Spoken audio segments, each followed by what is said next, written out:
Sa ngalan sa Mahal, sa Anak, at sa Espiritu Santo. Amen.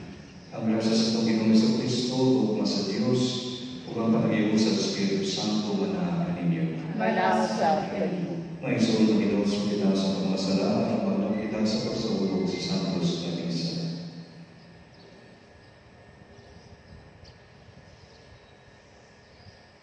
Nagamumpisa rin sa Diyos na makakagalang sa tanan, o kanilang maisulong, nagkalapas sa kagabihan, sa una sa pulong sa buhat, o sa walang pagbuhat sa kinahanglang buhaton.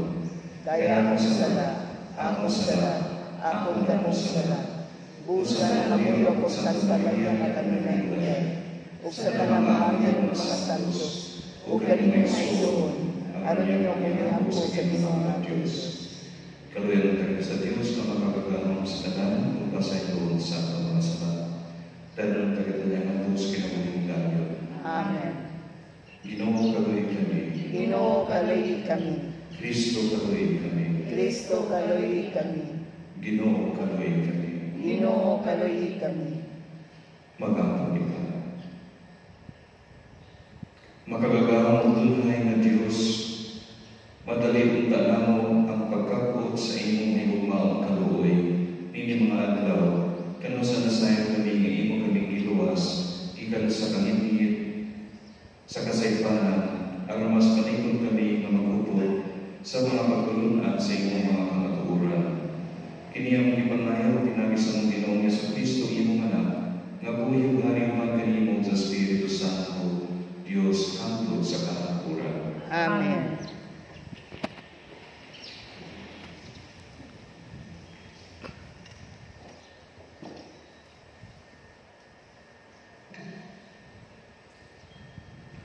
Kinutuigan sa mga buhat sa mga apostoles. Usa ka anghel sa Ginoo miingon kang Felipe. Nakaon ngadto sa hapaganan dito sa dalan nga gikan sa Jerusalem paingon sa Gaza.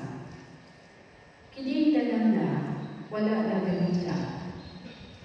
Pusa minakaw si Felipe. Ti adto kayo na may usa kayo ko kataga Ethiopia kadagmanang pauli sa ina. Siya usa ka sinaligang opisyal o tesorero ni Candice Reina sa Ethiopia. Miadto siya sa Jerusalem aron magsimba sa Diyos o sa iyang pagpauli kadag sa kay kawahi. Nagbasa siya sa basahon nga sinulat ni Propeta Isaías. Ang Espiritu Santo miingon yung Felipe. Adto ang abayi ang karwahe. Busa midagan si Felipe ngadto kaniya. O ginulat niya ang yunuko nga nagbasa sa basahon nga sinulat ni Propeta Isaías. Unya nangutan na kaniya si Felipe. Nakasabot ka ba sa imong libasa? Ang opisyal nito ba? Unsaon na ko pagkasabot ni Eli kung walay matutlo kanako? O biyang ipasakay si Felipe sa karwahe o ipalingkod tupad niya. Kini ang bahin sa kasulatan nga iyang ipasa. Sama siya sa karnero nga gidala aron ihapon. Sama sa laling karnero, kadili kayo motibo samtang alutan. Wala siya gisulti, bisan sa kapulong. Gipakaulawan siya, o gikawan sa hustisya.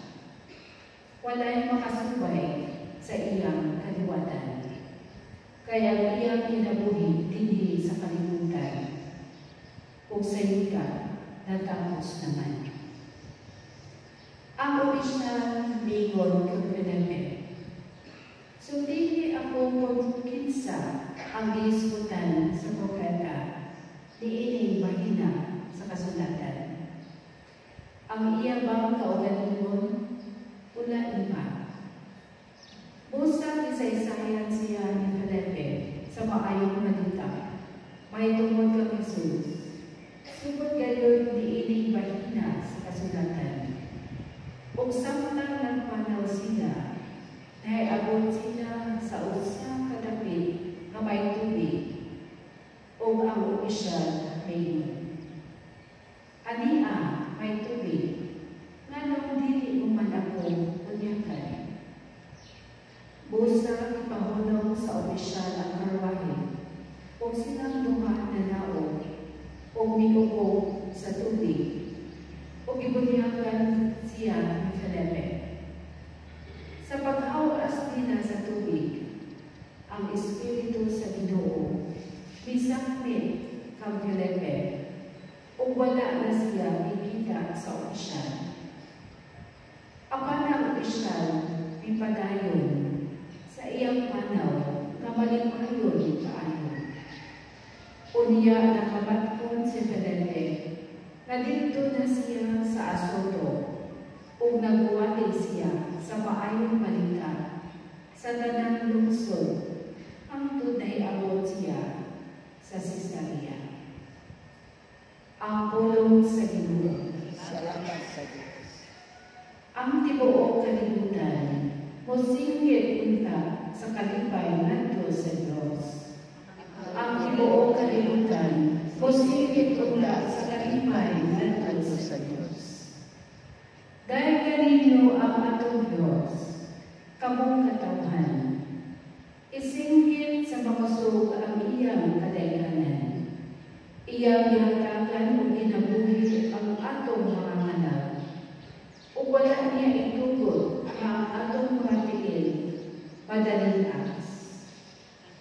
Ang tibuok kalibutan o sige unta sa kalipay ngadto sa Dios. Pamati ang karon, kabong tanan nga mahalukon sa Dios. Samtang atong o akong itukan ang iyang gibuhat alang kanako. Sa pagpangamuyo ng unang iya, diha sa mga pulong, ang pagdahi diha sa tumoy sa akong diha. Ang tibuok kalibutan musipit ika sa kalipay nato sa Dios. Dahil ka ang Dios, kawala magtumina kanako sa akong gipangayo o sa iyang kaluoy. Ang tibuok kalibutan musipit ika sa kalipay nato sa Dios.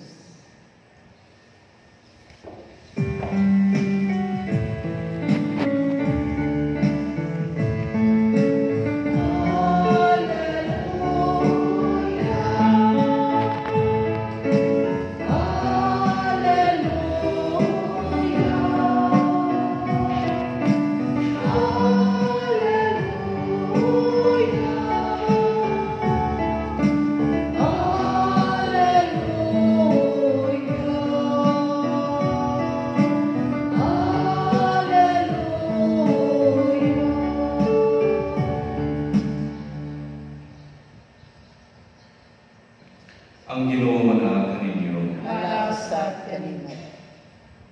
Pagbasa nga sa Santos Ebanghelyo sumala ni San Juan. Himayan ikaw, Ginoo. Mingon si Jesus nandun sa katawhan. Walay makaalikan ako gawan sa kunamahan na nagpadala ako magdani kaniya. O panahon ko siya sa katapusan adlaw. Ang mga propeta nagsulat na ang kanang tao tudluan sa Diyos. Ang mamati sa amahan o makakapon ikan kaniya, muali kanako. Apan mga kini magpasabot, nga may nakakita sa amahan. Siya nangikan sa Diyos, maula may nakakita sa amahan. So ihan ko kamo, ang mutuo may kinabuhi mulay katapusan. Ako ang pan na naghatag sa kinabuhi. Ang inyong mga katigulangan mikaon sa mana dito sa kaminawan, apan nangamatay gihapon sila. Ang mukaon sa pan nga gikan sa langit, dili mamatay. Ako ang pan nga gikan gikan sa langit nga naghatag sa kinabuhi. Ang mukaon ining pan dili gayud mamatay. Ug ang pan nga akong ihatag mao ang akong unod aron mabuhi ang kalibutan.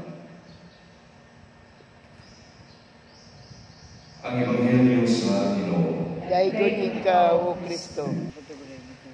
It was Pope Francis who said this: the Eucharist prepares us for a place in eternity because it is the bread of heaven. Nga sa ato pa, ang Eucharistia kuno nag-andam kanato sa kinabuhi nga way katapusan kay kini man ang pagkaon dito sa langit ng Gingharian. May suon sa atong Ebanghelyo karong adlaw, gisublit o i-review ni Jesus ang iyang mensahe sa naglabay na duha ka adlaw. Siya limon, i-ordin mo dito, siya mao ang pan nga gipadala ikan sa langit, nga maghatag og kinabuhi sa mga tao nga mulawat ug mutuo kaniya. Unya dito sa tumuoy nimo ang Ebanghelyo sa limon, ang pan nga akong ihatag mao ang akong unod aron mabuhi ang kalibutan. May suon sa walay pagduha o hindi giandam ni Jesus ang iyang matinun-an alang sa pagdawat sa dakong gasa sa Eucharistia. Trivia: si Jesus na tao sa lugar na gitawag o Bethlehem. Sa Hebreo nga pinulungan ang Bethlehem nagpasabot house of bread, ang balay sa pan. And then symbolically also, kung dito sa Bethlehem, nahimugso ang batang Jesus dito sa pasungan, manger, sa maning pasungan, di butang ang mga pagkaon sa pananan. Klaro ka, na sugod sa sinugdanan, kipahilunan na sa kaytasan ang kining Diyos na magpakatao, mahimong kalanon, mahimong pan, mahimong pagkaon sa kinabuhi sa katawhan. Sa walang pangyayatag ang kaulingon, isipan na itong kalanon, ang Diyos nagpakatao, naghatag sa iyang kaulingon kanato. Now, mahimo ra man unta mahatag ang kanyang pan na iyang padalanginan aron kita mabuhi. Padalanginan lang niya. Sama sa iyang gibot sa iyang nagpakaon siya sa libo-libo ka mga tao. Abang may suod, dili makatupong sa iyang paghatag kanato sa iyang kaulingon. Isip pan na atong makaon. And that is how much God loves us. He gave Himself completely, without any reservation. Tanan, lawas o dugo, iyang ihatag nato diha sa Eucharistia. Sa pagsaysay nato sa pagpakaon sa 5,000 ka mga tao, ang Ebanghelyo nagsugi ka nato na iya katong ibuhat tungod sa iyang ibati na hinabihang kaluoy. His compassion, He was moved with pity sa mga tao na gigutom tungod sa pagsunod kaniya. Dili siya gusto nga sila maglakaw, pauli, o makuyapan niya sa talan. And this is also very symbolic sa Eucharist. May suon, ingon sa biinig na matang sa dagong kaluoy ang gibati ni Jesus para kanato karon sa iyang paghatag sa Eucharistia. Gusto niya kita na makakaon sa atong paglakaw sa dalan, padulong sa langit. Gusto ni Jesus na kita busog sa pagkaon na spirituhanon. That is the essence of the Eucharist. It doesn't want us to become weak or to die because of a lack of spiritual nourishment. Let us not forget that. Now, unsa may kapulungan ini atong pagdawat o takos na pagdawat, pagkalawat ang Kristo diha sa Eucharistia. Now, nindot ang isog ni Pope Francis, no? Mag-ingon siya, the Eucharist is Jesus Himself, who gives Himself entirely to us. Nourishing ourselves of the bread of life means entering into harmony with the heart of Christ, assimilating His choices, His thoughts, His behaviors. It means entering into a dynamism of love and becoming people of peace, people of forgiveness, people of reconciliation, of sharing in solidarity. Heaven begins precisely in this communion with Jesus. O, nagkakita ni Pope Francis. Musang isun atong iangko na sa atong kanunay na pagpangalawan.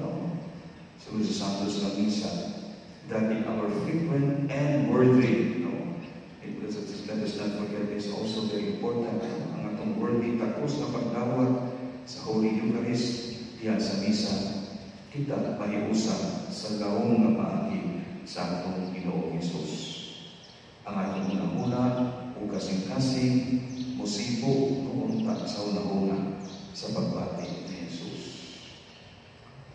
And we remember ang Eucharistia nag-andam kanato sa kinabuhi nga way katapusan kay kiniman ang pagkaon dito sa dalintong binaharian.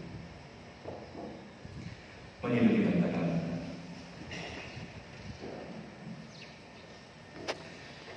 Diya sa pag-ako, panunong kita karoon na ito sa Diyos sa mahal na ipadala sa ilahan sa Jesus ang pan sa kinabuhi. Huwag may kita, amahan kaluy kami. Amahan kaluy kami.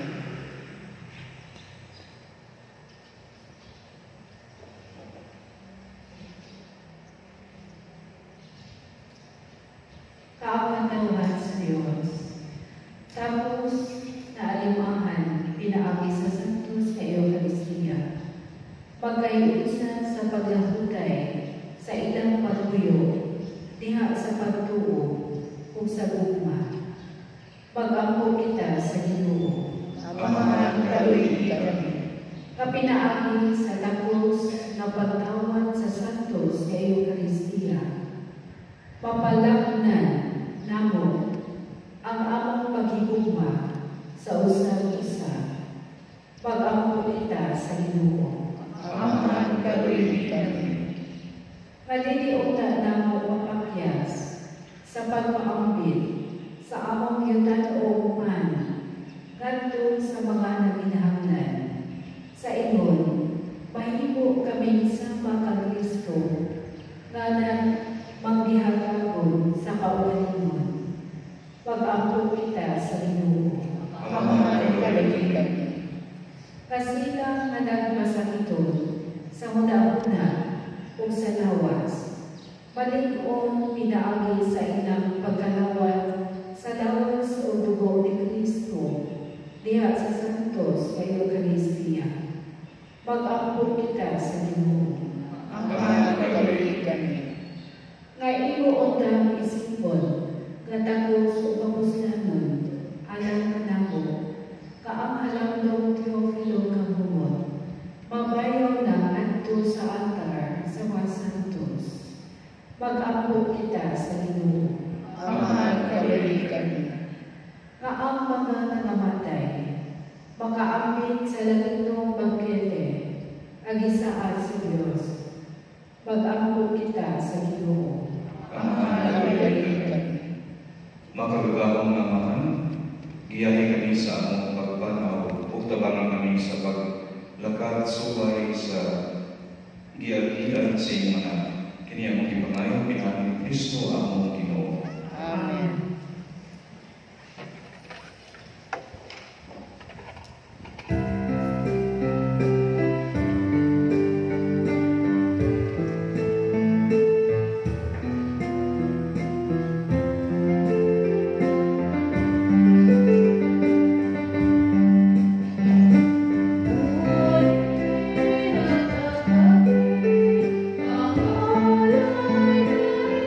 Ang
sa imong hapon mo.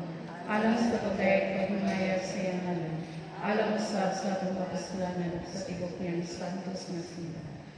O Diyos, nga naghimo kanamo nga mag-aambit sa usa ka halangdon nga pagka-Diyos, pinaagi sa santos nga sakripisyo sa misa, itulot nga sama nga nahibalo kami sa imong kamatuoran, sa imong mahugtan ta kini namo pinaagi sa dalay mo nga kinabuhi.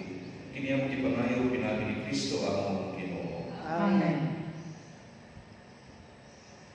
Ang Ginoo manahan kaninyo. Manahaw sa ganimo. Ibayaw ninyo mga kasing-kasing. Amo nang gibayaw ngadto sa Ginoo. Magpasalamat kita sa Ginoo atong Dios. Angay ug mataron. Santos nga mahal Diyos na tunay ug makagagamon sa tanan. Angay ug matarong kayo na magmalipayan kami sa pagdayon kanimo sa tanang panahon. Apan labi na kayo ni may mayang panahon sa pagkabanhaw. Kano sa si Kristo ihalad na among sakripisyo sa Pasko. Kay wala siya mahunong sa paghalad sa iyang paglingon tungod kanamo o diha sa among atubangan na nalipod kanamo sa walay hunong nga panglaban. Si Kristo maghihalad nga dili na mamatay, siya ang kordero nga kanunay buhi bisan gipatay. Ug usa uban sa mga anghel nga santo sa langit, nagasangyaw kami sa imong himaya, luyog silang walay hunong nga pag-awit. Santos, Santos, Santos nga Ginoo, Diyos sa kagahuman, puno ang langit ug yuta sa imong himaya, husana sa kahigtasan. Gaygon ang nag-aanhi sa ngalan sa Ginoo, husana sa kahigtasan. Santos ikaw o Ginoo ang tuguran sa tanang kasantos, ipadala ang imong espiritu, santos ni magkasa, aron mahimong kiniyalang kanamo nga lawas o kagunya sa Kristo among Ginoo. Sa pagpasakit sa iyang paglingon, mikuha siya upan. Ipasalamat kanimo, bibigas o nihatag ni ngadto sa matinungan o niimon. Dawat kini ninyo tanan kana, kay dili mao ang akong lawas, na itugyan alang kaninyo.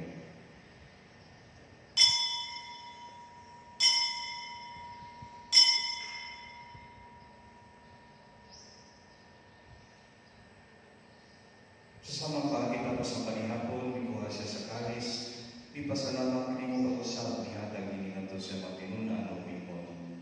Dawat kini pag-inom ka mga tanan di kanini, kay kini mao kalis sa akong dugo. Sa bagong tunhay ng kasabutan, ang dugo ngay ula alang kaninyo. Ug alang sa tanang mga tao, aron ang mga salama pa sa iyo. Buhat ka kini ang paghandom kanako.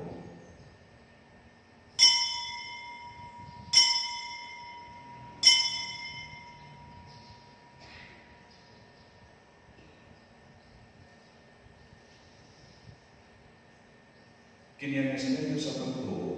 Si Kristo namatay, si Kristo nabanhaw, si Kristo mabalik nga. Aron paghandom sa kamatayan ng pagkabanhaw ni Yesu Kristo, nagahanap kami kanimo ang ahan sa kinabuhi ug kami sa kalawasan.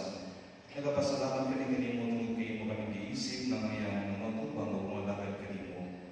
Himo ang kami nga lawat sa lawas sa kabuhi ni Kristo, magkahipusan niya sa Espiritu Santo. Hinumdumi Ginoo imong simbahan sa tibuok kalibutan. Himo ang mahigpit kami diha sa gugma, uban ni Francisco among Papa, ni Julito among Obispo, ug sa tanan mga pari. Hinumdumi sa mga mo igsoon nga namatay, balaong mo mga banhaw sila, ug ang tanan nga namatay diha sa imong kaluoy, dala silang tanan sa pagsulong sa kahayag sa imong naong. Kaluoy kaming tanan, himo ang kami angyan nga makaambit sa kinabuhing tunay, uban ni Maria ang naulay sa Dios, uban ni San Jose ang bana, uban sa mga apostoles, o sa tanan ng mga santos, na nagatuman sa imong kabubuton, latas sa katalikan. Uban kanila may kaunday nga lugar may ikaw may himayaw, pinahin niya sa Kristo, imong anak. Pinaani kaniya, uban kaniya, diha kaniya, dihatag na kanimong makagagahang nga mahal. Diha sa kayusan sa Espiritu Santo, ang tanan ng himaya, hantod sa kahangturan. Amen. Ituduan nito ni Jesus sa pagtawag sa Diyos sa kapamamahan o sa mga hospital sa Panginoon. Amahan na amo nga lahat sa langit, pagdaigo ng imong ngalan, umabot ka namo ang imong gingharian, matuman ang imong pagbuot dinhi sa yuta maingon sa langit. Ang kalano namo sa matag adlaw, ihatag kanamo karong adlaw, ug pasayloa kami sa among mga sala. Ingon nga gapasaylo kami sa mga nakasala kanamo, ug dili mo kami tugyan sa mga panulay. Hinunua luwasa kami sa tanang dautan.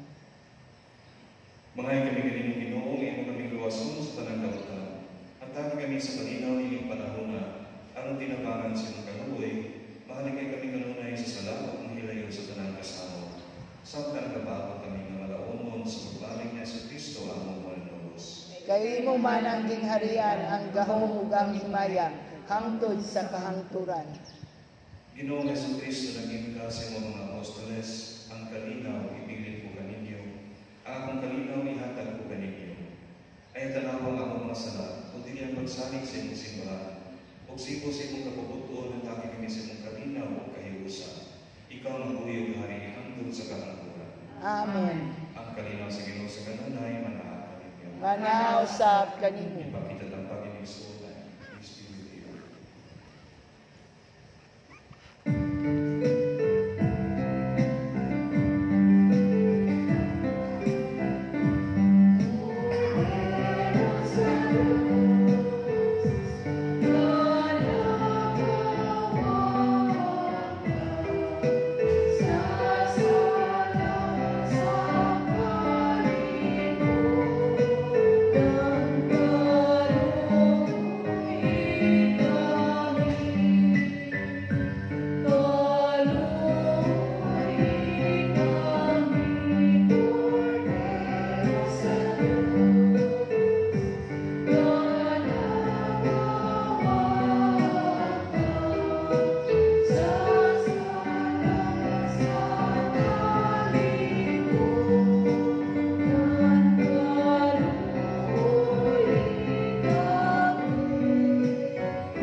Kini mga kordero sa Diyos na nagawag ka sa mga sala sa kalibutan, pula ng gitapi para sa panihapon sa Ginoo. Ginoo, dili ako angay nga mokalawat kanimo, apan ipamulong lamang ug mamayo.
kanimo na ang Pilipinas, nga mahal kanunay mag-alaga.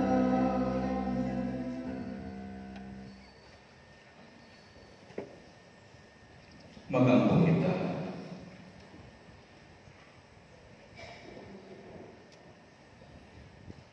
O Ginoo, tanawa nga magpaamuro ng imong mga tao. O gimuha nga ang imong gibuhong sa mga misteryo sa langit noon. Makalabang tagikan sa kahaan nato sa bagong kinabuhi. Kini among ipanayo pinahaling Kristo among Ginoo. Amen. Litania sa kasalanan man sa pandemya ng COVID. Mutuon kita sa Ginoo ang nagpatuo sa tanang na tungkol sa mga panalangin na siya maabot na dawat sa panahon sa pandemya sa COVID. Ang atong tubag sa mga pag-ampo, maingon kita. Salamat sa Diyos. Salamat sa Diyos. Alang sa pagpahinandog na nato, sa pagkamalugyon sa kinabuhi, sa iyang pagkamalipod na nato, sa panahon na wala na kita'y madampan, o sa pag-update sa atong unang-una, kung unsa ang pinag-anay nato ng panginahanglan. Pagpasalamat kita sa Ginoo. Salamat sa Diyos. Alang sa pagtugon ka nato, sa pagpadayon, pagpakiglambigit sa usap-usap, uban sa pagtuo o paghihuma, bisan na hitayo kita sa usap-usap, tungkol sa sakit ng COVID-19, pagpasalamat kita sa Ginoo. Salamat sa Diyos. Alang sa bayanihong kadulot kanina, mananahakat ka nato sa sayantipiko, sosyal, o espiritual na tama, bisan sa pagka-arisgado, o mahugaon kini sa ilang kinabuhi. Pagpasalamat kita sa Ginoo. Salamat sa Diyos. Alang sa grasa sa bago, na nakapdagan ng matampan, o bangunan sa pagsanta sa sakit ng COVID, o sa kahigulungan ng kinaianhong immunidad. Pagpasalamat kita sa Ginoo. Salamat sa Diyos. Alang sa grasa sa iyong tinuod na presensya, sa panahon nga kami nabadaka o nagiyon, naginusara, o nawalaan sa paglaon, o pagkawalay mailo sa panahon sa pandemya. Pagpasalamat kita sa Ginoo. Salamat sa Diyos. Pag-ampo kita. Mahigong ba ang Diyos, na ibalo ikaw kanunay sa among mga hula-hula. Walay tulo sa among buha, na walay bili kanino. Walay kalimay nga among isaulo, na wala imo hibati. Misulod ka sa among kalibutan, na may manatian, pag-antos o kamatayon. Ug nasayon ka sa mga katulaka, among giatuman. Dawata ang among pagpasalamat sa imong mahigugmaong pagtabang na namo sa panahon sa pandemya ng COVID. Sama ka ikaw mahilak sa kamatayon ni Lazaro. Pwede sa ginawa, sa kinabuhin gayon, ang tanan na namamatay sa sakit ng coronavirus. Gihimo nimo ang kalipay ang among kahadlok. Ug tungod niini, nagpasalamat kami ug nagadayon kanimo. Kanimo ang himaya karon hangtod sa kahangturan. Amen. Bali ang manabang sa mga Kristiyano. Iyampo mo kami. Sa Bigalanan. Iyampo mo kami. Sa Roque. Iyampo mo kami. Santa Catalina de Alejandria. Iyampo mo kami. Galing ni Los sa Panginoon. Iyampo mo kami. Ang Ginoo manahan ninyo. Nanausap kanimo. Kung madalay kayo ng Diyos ang pagkakam sa tanan, ng amahan ng anak ng Espiritu Santo. Amen. Tapos na misa na nakalinaw o kuman ng Kristo. Salamat sa Diyos.